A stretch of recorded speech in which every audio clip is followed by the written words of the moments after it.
Soldiers speak out. We can tell the truth of what we've seen. We are not liars. Soldiers speak out. We have a duty to all children and to their futures. Soldiers speak out. Welcome everybody to the Discharge Upgrade Counselor Training. And we'll just do a quick round of introductions before we get started. Just your name and experience with the military or the military community, and your role here at Coffee Strong or any organization that you're involved in. So my name's Andrew. Was in the Marine Corps from 2000 to 2004 and am a co-director here at Coffee Strong. I'm Dennis Mills, RA 1989845, sir. I remember that from 1966 when I was in the U.S. Army and I didn't like doing push-ups, and I memorized that number. Currently, I'm an independent VA claims agent and volunteer at Coffee Strong on Fridays. And I'm Kathy Gilberd. I'm the Executive Director of the Guild's Military Law Task Force. I have actually no background in the military itself, except that one summer when I was a high school kid, I worked in a Navy laundry. This taught me a great deal, mostly about avoiding male sailors. But other than that, I've been doing counseling since about 1973 and discharge upgrade work since about 1981. And do no VA work. So there are areas here that I hope others will fill in. And I'm Bill Gish. I'm a Vietnam era veteran, and I was a member of Vietnam Vets Against the War for years, including after the war. But in the interim years, I haven't been very active until I started seeing that they were treating the vets from these wars the same way they treated Vietnam vets, and so I approached Coffee Strong 6 months ago or so, and now will hopefully become the discharge upgrade person for Coffee Strong. Good. Well, I'm going to do some introductory things that I think you may already know, but that it's probably good to get on the video. By way of introduction, I want to say that discharge upgrades are one of those areas where there are more military myths and fewer military correct understandings than in almost any other area. You probably heard when you were in that discharge is automatically upgraded in 6 months, and service members are still being told that. They also get told that all you have to do is fill out a form and the upgrade is pretty automatic, or that all you have to do is show you've been living a good life after you got out and the discharge upgrade is pretty automatic. Because of that, a lot of people take discharges that they know are going to cause them problems, but that they assume will go away in a while. And instead, bad paper follows people often for the rest of their lives, having an impact on veterans' benefits, having an impact on employment, because these days many employers want to see DD-214 discharge documents, and having an impact on personal pride. And a lot of the veterans who come to me for help with an upgrade feel personally stigmatized by an other than honorable or even a general discharge, and want for their own peace of mind to have the record corrected. I want to talk a little bit about the resources that we've got here. Andrew put together a great binder which has a couple of, well, first of all, it has the agenda for today, but then a couple of articles by Tom Turcotte, who's one of the grand old men of discharge upgrading, and by me, who's not one of the grand old men, and a really very useful Veterans Discharge Upgrade Manual put together by the Connecticut Veterans Legal Center. This has in it a good overview of how discharge upgrading works and how Board for Corrections cases work. It has in it the various forms that we will talk about, and some charts in the back that I find really helpful in doing first cases, in getting to know how do you start out, what do you do. One of the other really helpful things for people who've gotten beyond the basics is the Veterans Benefits Manual, which has one chapter on upgrading less than fully honorable discharges and another chapter on the Board for Corrections. This is a wonderful thing. It's heavily footnoted, it's very technical, gives you case law, goes into much more detail than the Connecticut manual does, and while it's shorter, it's an important read, something that's worth doing as soon as one can. Well, one of the problems with discharge upgrades that I'm going to pull out of this manual is that the success rates are not very high. This is a 2011 manual, so these figures are a couple of years old, but the Veterans Benefit Manual tells us that in recent years, the approximate upgrade rates have been, for the Navy Discharge Review Board, 11% success for people who have a documentary review and 52% for those who have a personal appearance. The Navy Board for Corrections has a 16% upgrade rate. The Army Discharge Review Board has 12% upgrade rate for people who don't have a personal appearance and 19% for people who do have a personal appearance. The Army Board for Corrections, though, has a 46% upgrade rate, which is a little more impressive than it was a few years ago. The Air Force Discharge Review Board overall grants 14% upgrades, with 9% if you don't have a personal appearance, 5% if you do have a personal appearance. It's the one service in which personal appearances seem not to be helpful. And the Air Force Board for Corrections has overall a 20% upgrade rate. Now, that can sound pretty ominous, but you need to bear in mind that that includes a great number of veterans who, having heard the rumors and having a fairly fuzzy idea of how the discharge review process works, take their cases on their own. The chances of success with counsel, with a representative, are significantly higher, although these are still difficult cases.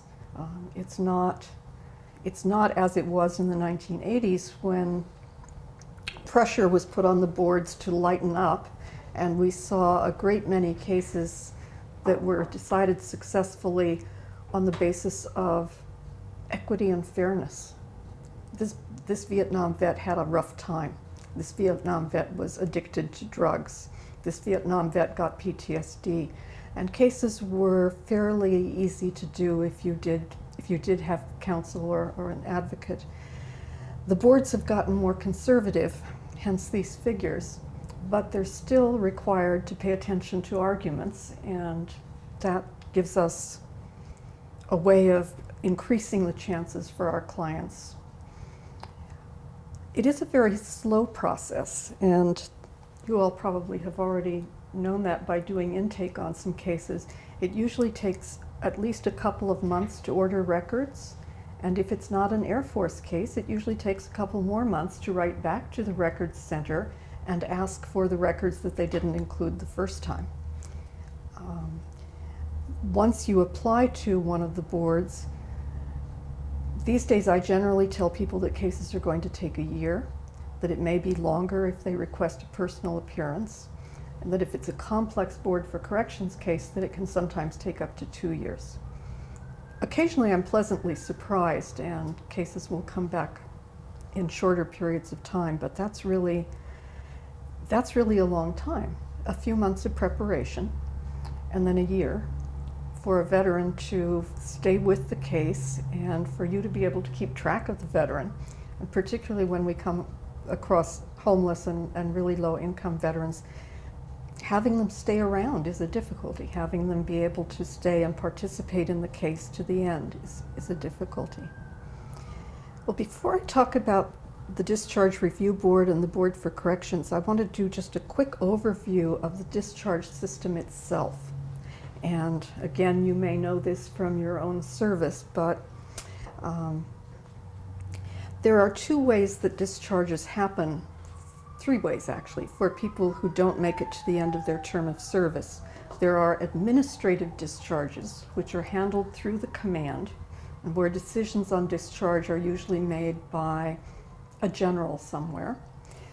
There are punitive discharges, which can come only from courts martial. And then there are medical discharges or retirement, which come from a separate medical system. Administrative discharges, on my little chart, can be one of the first four things. A fully honorable discharge can come from an administrative process, or a general discharge under honorable conditions. For people who are in their first 180 days of service, it could be an entry-level separation, which is really considered an uncharacterized discharge. The person hasn't been long enough in the service to identify what their character of discharge really is. And then there is other than honorable, usually given for misconduct or misconduct drug abuse, which is the worst of the administrative discharges and the one most likely to cause serious problems with VA benefits and with employment. Punitive discharges are bad conduct discharges and dishonorable discharges. A bad conduct discharge can be awarded by a special court-martial, which is a fairly common kind of military trial, or by a general court-martial, which is reserved for more serious offenses. Dishonorable discharges can be given only by general courts-martial. I'd like to talk a little about the administrative procedures, because one of the ways that we can attack bad discharges is to look for errors in the admin procedure. In order to discharge someone for misconduct, for an adjustment disorder, for unsatisfactory performance of duties, the command has to give written notice of the reason for discharge and the specifics on which it's based, the least favorable character of discharge that could be awarded, the character of discharge the command is recommending, and an explanation of the service member's rights. In discharges which could be other than honorable, those rights include, among other things, the right to a hearing before an administrative discharge board, which is a critical place at which discharges can be challenged. For people who are only facing a general discharge, there is normally not a right to a hearing unless they have been in for 6 years or more, or in the Air Force unless they're a non-commissioned officer. Those people have the right to make a written statement to oppose the discharge, but don't have the right to a board hearing, because the discharge presumably is less stigmatizing and less personally harmful. One of the things that happens in virtually every admin discharge proceeding is that somebody comes and presents the paperwork, laying out the rights and telling the service member that they can demand or waive any of a number of rights. And the person who presents the paperwork then tries to convince the soldier that it's really a wise course to waive all rights in the discharge proceeding. Sometimes that's based on promises. It may say here that it's going to be a general, but the command is really wanting to give you an honorable if you just go along with this. Or it may say other than honorable here, but that's going to upgrade in 6 months, so you're not looking at a long-term problem. Sometimes it's based on threats. If you demand your rights and have an admin board, the command is going to have to go to court-martial on this case. Or if you demand your rights, it's going to take, how long do you have left in the service? 2 years. It's going to take 2 years to process this case. If you demand your rights, you run the risk of going to military prison. So really the wise thing, and I'll tell you, son, I have been looking at these cases for nigh on 15 years now. Demanding rights has never worked. Waiving rights makes the whole process faster and easier and gives you a better overall solution to the problem. So people waive their rights, leaving a fewer things for us to challenge in discharge upgrades, and causing the review boards to think that this person was quite agreeable to the discharge, and here they are coming to us 2 years later saying they want it upgraded. Well, they had a chance to fight it out and they chose not to. So there is a bias in the boards, a very informal bias against people who have waived their rights in discharge proceedings. Yeah. Yesterday, was it David was his name, Saturday, Mm-hmm. said that it was probably advisable for people to not go to court-martial to take an Article 15. Right. But what I'm talking about is the discharge procedure, where sometimes the Army will offer court-martial or admin discharge, but by and large, at the point of admin discharge, the disciplinary action is already over, and the threat of taking it to court-martial is nonsensical. It's true that in most cases, demanding a court-martial when the option of an Article 15 is there is wiser. But in an admin discharge proceeding, a person does not have the right to demand a court-martial. The command has decided to handle this administratively, and that's what is going to happen with it. I mentioned this bias around waiver of rights. This also comes up with Chapter 10 discharges, discharge in lieu of court-martial. And in those cases, a member who's facing a special or general court-martial offers an agreement to the command that in exchange for an other than honorable discharge, they will waive the right to go to court-martial. And the command will cancel the court-martial, but give an other than honorable discharge. These cases especially run into bias from the boards. Not only did you have a chance to fight out this problem, you had a chance to fight it out in a court-martial where you would have had a lawyer and all of these rights and rules of evidence would have applied, and you chose to cop, basically. So that there is an unwritten but strong bias against people who have requested discharge in lieu of court-martial. Isn't there a restriction on what argument you can make in that case too? If you have a discharge in lieu of, you can request it on basis of clemency, but you can't argue that it was improper or... No, you can argue that it was improper, Okay. but the administrative procedures are abbreviated. There's not the same notice and right to respond because you're basically requesting the discharge. So there are fewer places for the command to make errors. No, not on the, wait, okay, so there are fewer places for the command to make errors in in the process. In the process of a discharge in lieu of court-martial. Okay. But the BCMR or the DRB, the Discharge Review Board, or the Board of Correctional Military Records will accept a factual argument about... Yes, they can accept a technical legal argument. Okay. They can accept factual arguments. I'm looking at a case now where a discharge in lieu of court-martial was proffered and signed off before the charges were preferred, which is not supposed to be how it happens, right? There are supposed to be court-martial charges. That's a propriety issue that may well make a person's case, or not, depending on how the board tries to get around it. One of the things that we have only a couple of copies of is this little memo called Lock and Load, and the author of the first part of it promises me that that was not her idea for the title, that one of her colleagues made her do that. It's a memo on what to do at the point of discharge in order to prepare for a later upgrade. And I've done a little supplement to it. And who do these memos usually go to on this lock and load memo? This was an article in the Military Law Task Force newsletter on Watch. Then it was made into a memo and goes onto our website for the Military Law Task Force. And for the purpose of the video, the website's name? Is nlgmltf.org,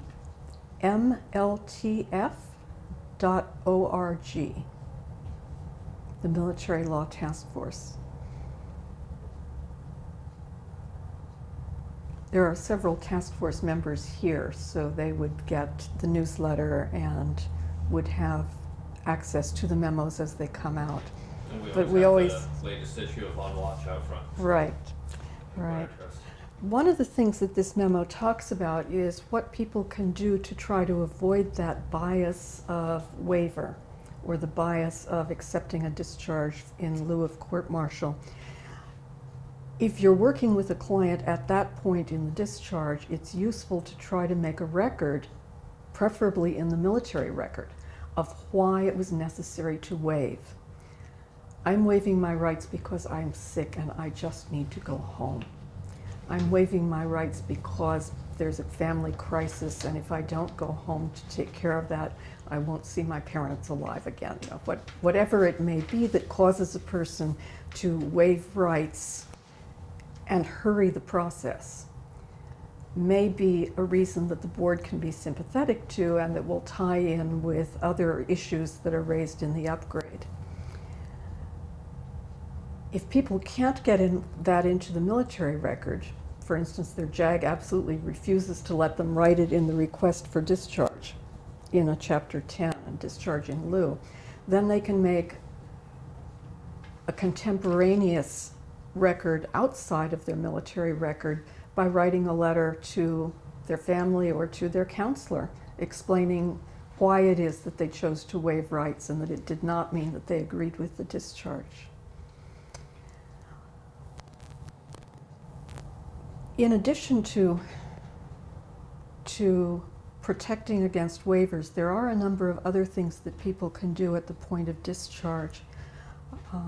One of them is to gather all of the records they can, and I will come back to this a little bit later, but many military records are temporary. They disappear after a while.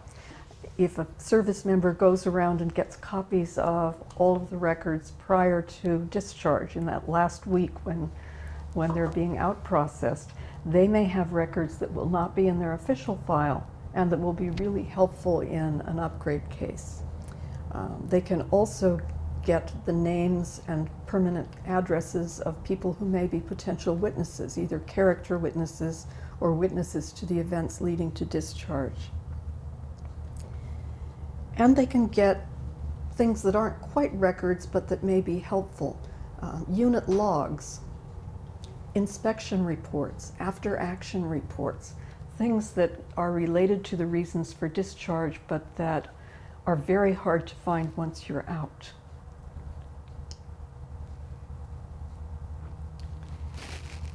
And I usually tell people at that point to begin to put together a file of good things about them. To gather character letters, to make sure that if they do something nice at their church and it's in the bulletin, they put the bulletin in the file, to make sure that they begin to gather evidence of post-service good conduct, even if they plan to wait a couple of years before applying for an upgrade. Yeah. If we already have somebody who hasn't kept track of names of people, Mm-hmm. or they kept track of names but they didn't get a statement from a person, is there a way to locate, say somebody's sergeant when they were in, and they know their name and that's all? There are several ways. I've had clients who had good success just searching for people on Facebook or online. There are some locator services that for a price will try to track somebody down. They want more than just a name, but it may be that the service member remembers the home state or some other identifying feature, or it may just be that it's an uncommon name. A few times I have actually written to the Veterans Administration saying that we were trying to locate a witness, including a letter to the witness in with the VA letter, and asking the VA to please forward the request to the witness to contact us. Doesn't always work. VA can easily round file that sort of thing, but sometimes that's successful too. Some ships and commands have yearbooks and that sort of thing, which will provide a little more information on some of the folks they want to track down. But getting permanent addresses at the point of discharge is just so valuable because some people simply get lost. There are some organizations that have annual reunions the 9th Infantry does, 4th Infantry, that type of thing. And so contacting the person that does the finding of the veterans to attend that conference can be a way. So let me start talking a little about these boards. In the back of the Connecticut Veterans Manual, on a page that I haven't marked, are lists of the federal codes, and page 36 and 37. This will give you the regulations that govern the Discharge Review Board and the Board for Corrections, and the sections of the U.S. Code, which are much shorter, that give the overall authority for the boards. Before doing a case, it is really valuable to read the service regulation on that Discharge Review Board. And even if you've done 5 cases before the board, it's worth going back and looking at the regulation another time, because they are detailed and they do provide a lot of helpful and some not so helpful information about how to think about a case. I think it's useful to have copies of the regulations in your office. It's also useful to have copies of some of the main discharge regulations that govern those administrative procedures.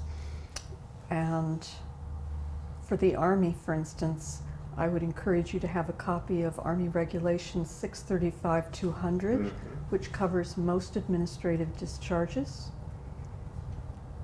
If you're doing Air Force cases, a copy of Air Force Instruction 36-3208. And I think you probably get fewer Marines than Navy folks, but having those discharge regs is not a bad idea. In addition, having a copy of the Department of Defense Instruction, DOD 1332.14, is valuable because it's the controlling regulation, and the service regs need to follow that. So having said that, Could you say the Yeah. DOD? 1332.14. Thank you. With all of these, you want to make sure that you have the most recent copies. The DOD was updated September of 2011, and the Army regulation was also updated in September of 2011. If you search for them online, you can find the official military sites pretty easily, and that's the safest place to take the regulations from. There are also lists of the main discharge and other regulations on the Military Law Task Force website and on the GI Rights Hotline website, which is www.girightshotline, all one word, .org. So there are 2 boards that we're going to talk about today. There's actually a third which I ignore. The Army is in charge of a board that can look at cases of people medically discharged at 10 or 20% disability and consider whether they should have had a higher rate of disability.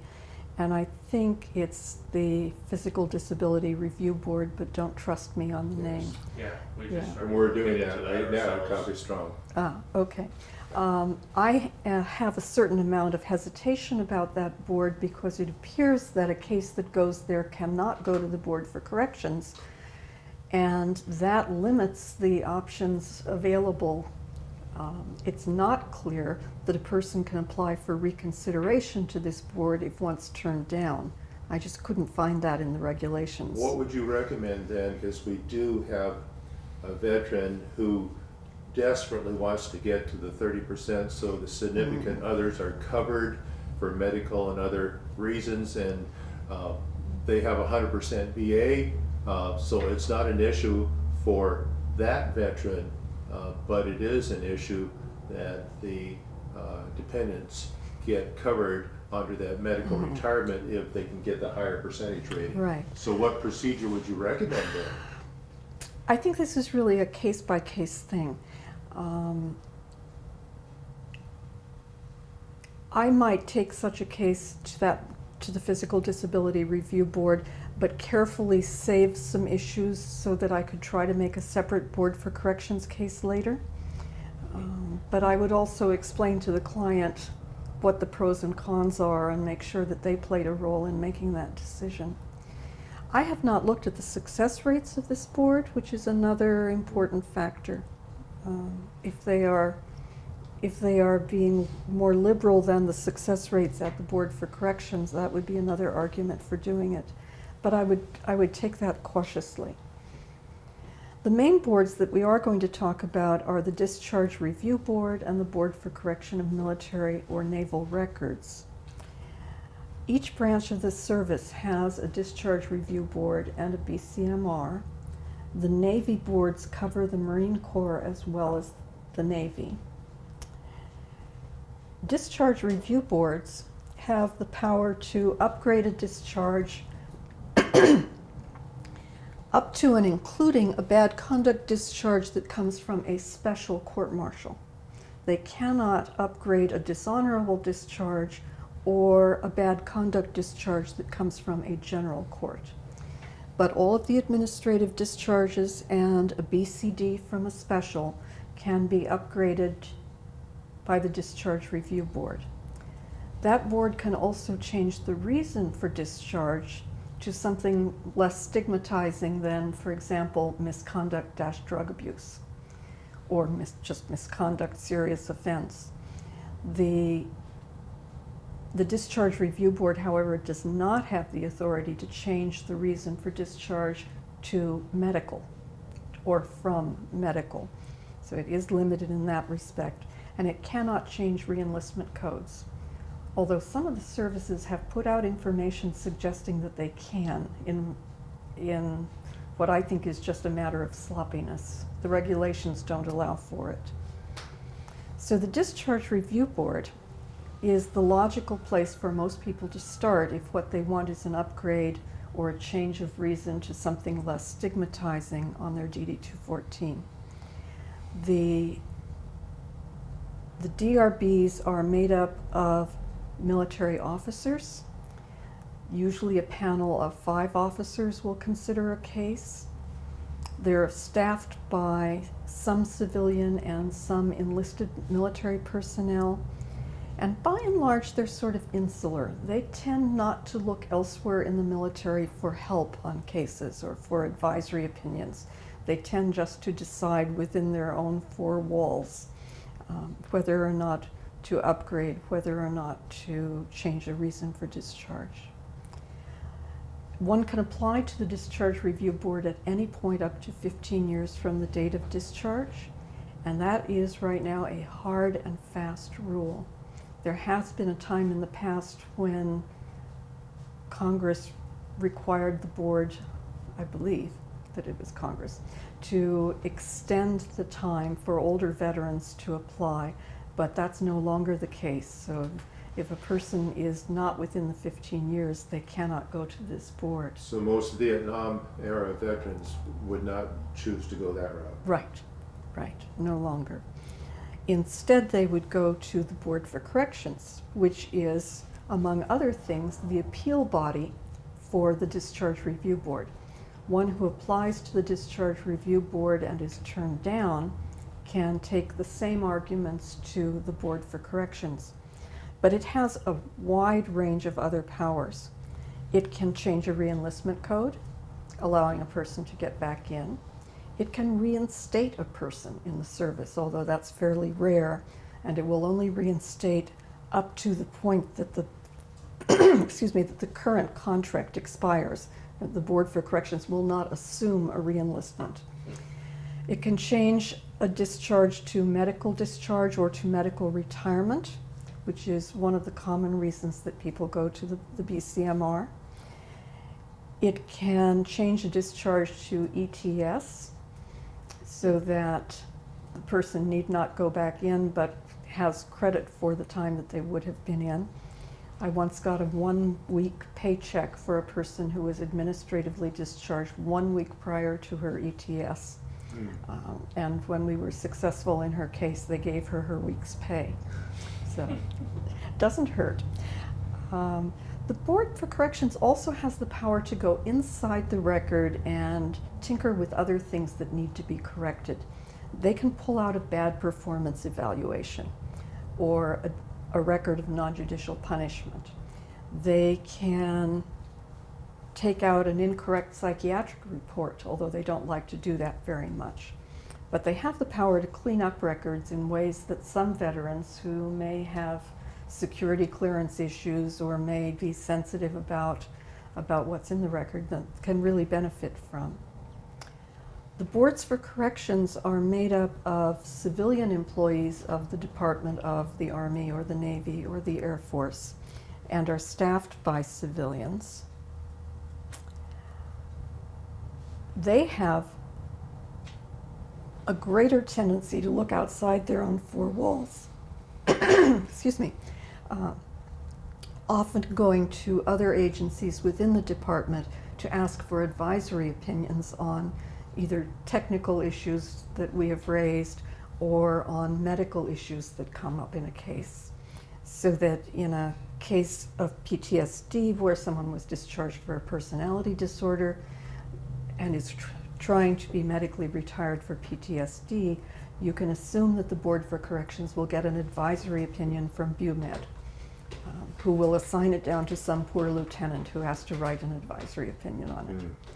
With each client, it's different, and I think it's important to talk over the different boards, what their powers are, and what the client's goals are in their case. For some, getting that medical retirement instead of the personality disorder discharge is just absolutely the first thing.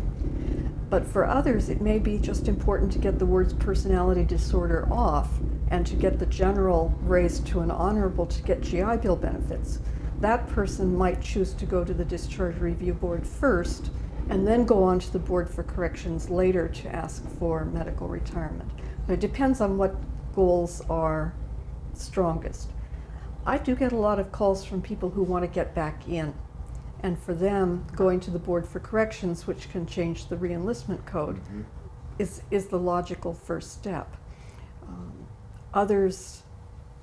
Many others are just concerned about the bad paper and want that as their first line of attack. I have a sort of view of maximizing the opportunities to go to these boards, and if you do them in the right order, you can get several different shots at the goal. You can go to the Discharge Review Board first for a records review, a paperwork review that does not involve a personal hearing, but where the board looks at the official record and anything that you and the client submit. If that's unsuccessful, or if the client doesn't want to go that route, one can request a personal appearance before the board. These days that means going to DC.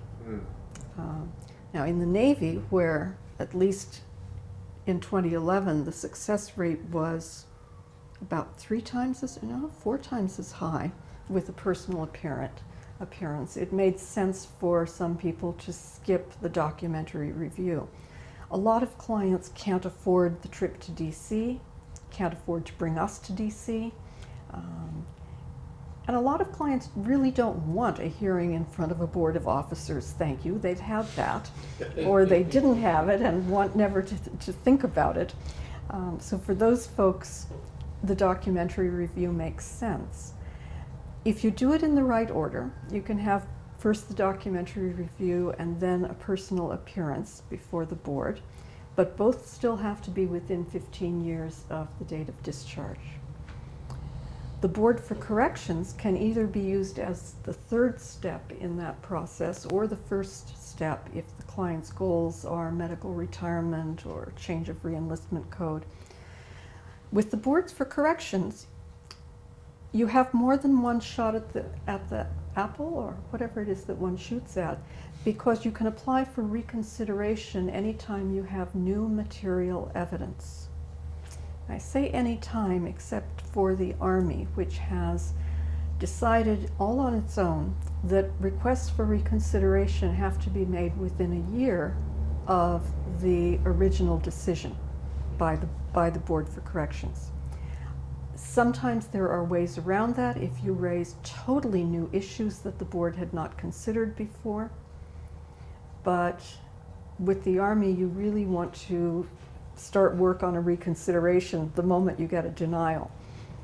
And again, you need new material evidence to do that, which is something that you don't need if you're at the Discharge Review Board and want a hearing to follow your documentary review.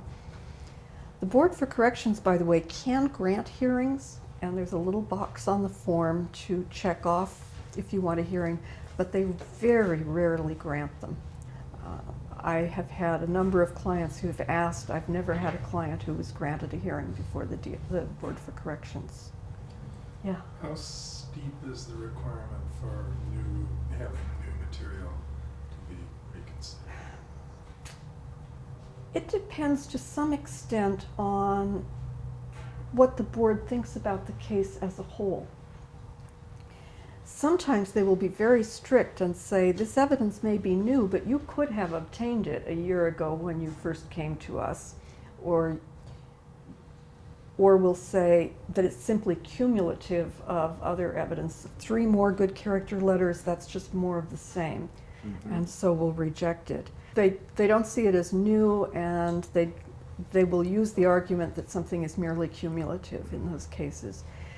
So it's valuable to come up with something that you could not have found before.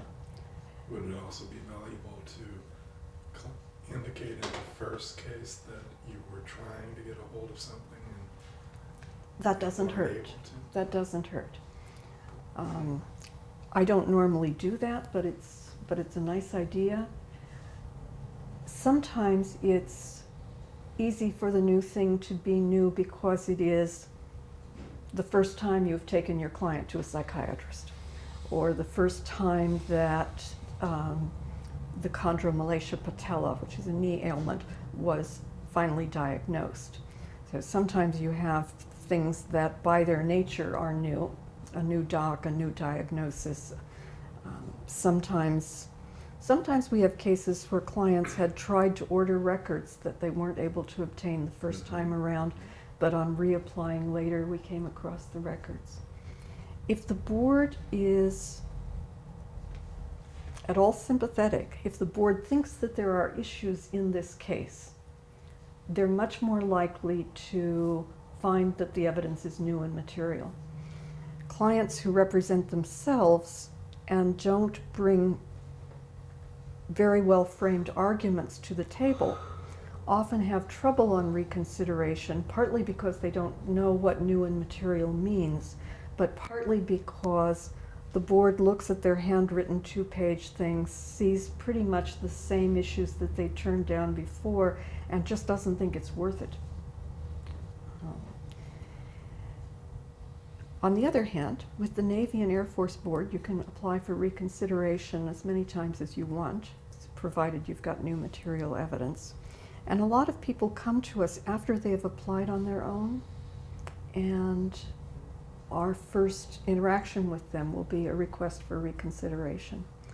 One thing to bear in mind there is that the Discharge Review Board and the Board for Corrections keep their records, so that the client's prior application and the prior decisional document will now be a part of their permanent record and something that the board can see.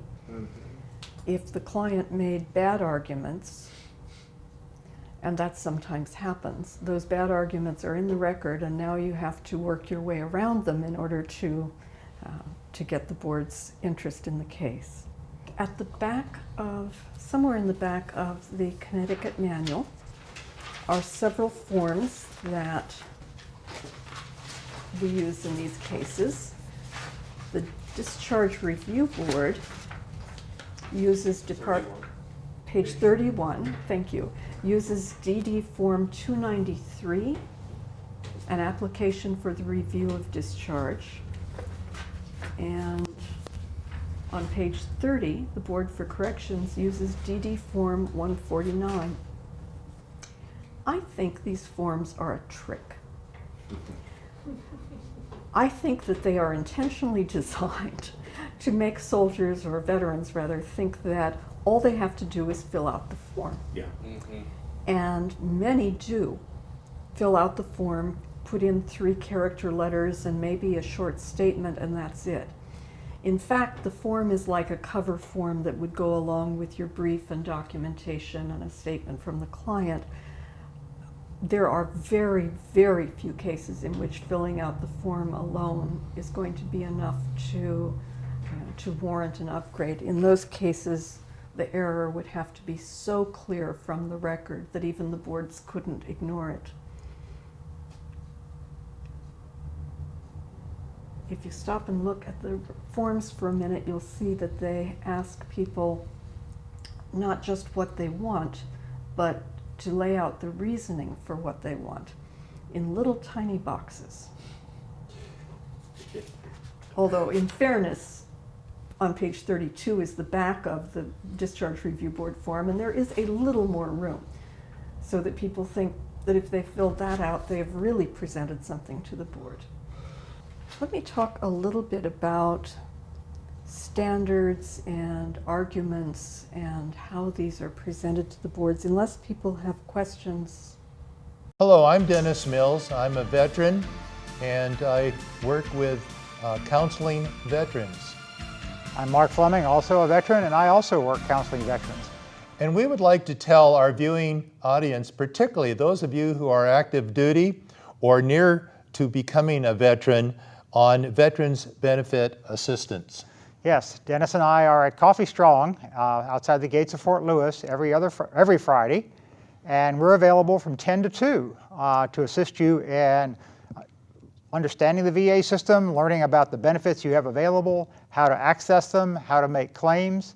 If you have a pending claim, we can assist you with that. Or if you're in active duty, just thinking about what you may need or be eligible for, we can provide you with that information. We encourage you to come Fridays at Coffee Strong. That's just off of exit 122 near Lakewood, literally at the gates of Fort Lewis. To come with your DD 214 in the military records that you have, and we can assist you in getting the benefits that you deserve for the service that you provided. We're learning more as we go, as we talk with veterans and we talk with active duty. So every time we meet with someone, we learn something new, and along the way we're able to help you apply for those benefits. You deserve the benefits that you've earned, so come in to Coffee Strong on Fridays 10 to 2.